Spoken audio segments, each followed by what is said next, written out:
రోజు కూలీ కోసం తమ గర్భాశయాన్ని తొలగించుకుంటున్న మహిళల దయనీయమైన పరిస్థితి గురించి మీకు తెలుసా? మహారాష్ట్ర రాష్ట్రంలోని బీడ్ జిల్లా నుంచి ఒక కలిచివేసే వార్త. బీడ్ జిల్లా నుంచి చెరుకు తోటలకు వలస వెళ్లే లక్షలాది మహిళలు రోజుకి 12 నుంచి 16 గంటల కఠిన శ్రమ చేస్తూ కేవలం 400 నుంచి 600 రూపాయలు సంపాదిస్తున్నారు. ఒక్కరోజు సెలవు పెట్టినా జరిమానా విధిస్తున్నారు యజమానులు. ఈ పరిస్థితుల్లో నెలసరి సమయంలో పని చేయలేక ఆదాయం కోల్పోతున్నామనే భయంతో చాలా మంది యువ మహిళలు హిస్టరెక్టమీ ఆపరేషన్ కు గురవుతున్నారు.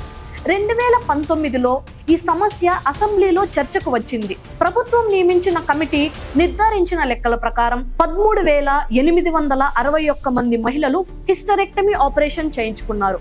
3,415 మంది పోషకాహార లోపం, ఆపరేషన్ల కారణంగా రక్తహీనతతో బాధపడుతున్నారు.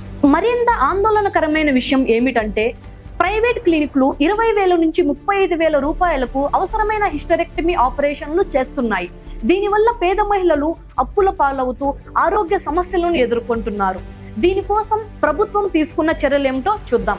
ప్రైవేట్ క్లినిక్లకు హెచ్చరికలు, మహిళలకు ఆరోగ్య పరీక్షలు, హెల్త్ కార్డుల జారీ, గ్రామ స్థాయిలో యాక్షన్ గ్రూపుల ఏర్పాటు. అయినప్పటికీ 2025 జూన్ నాటికి రాష్ట్ర ఆరోగ్య శాఖ నివేదిక ప్రకారం కొత్తగా 843 మంది అంటే 30 నుంచి 35 సంవత్సరాల మధ్య వయసున్న మహిళలు హిస్టరెక్టమీ ఆపరేషన్ చేయించుకున్నట్లు తేలింది. ఈ సామాజిక దురంతానికి ముగింపు ఎప్పుడు? మహిళల ఆరోగ్య హక్కులను కాపాడడానికి ఇంకా ఎలాంటి చర్యలు అవసరం? ఈ సంఘటన గురించి మీరేమనుకుంటున్నారో కింద కామెంట్లో చెప్పండి. అలాగే మరిన్ని ఇంట్రెస్టింగ్ వీడియోస్ కోసం మా రన్ టీవీ తెలుగు ఛానల్ ని సబ్స్క్రైబ్ చేయండి. This is your Shalini Priya.